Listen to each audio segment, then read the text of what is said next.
कूरे पड़ी 5 वर्षर शिशु पुत्रर मृत्यु। कामाख्यानगर ब्लॉक तथा तुमुसिहा थाना अंतर्गत कंतिओ काटेणी ग्रामर एक खोला कूरे शिशु पड़ तार मृत्यु होइछि। कंतिओ काटेणी ग्रामर कामाख्या प्रसाद बेहरा 5 वर्षर पुओ प्रियांशु खेलुवा बेले असावधानता जोगु खोला कूरे पड़ जाइथिला।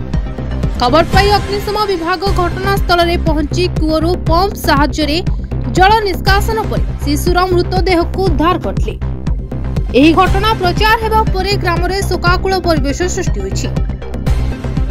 कामाख्यानगर प्रकाश कुमार पात्रଙ୍କ रिपोर्ट द न्यूज टुडे।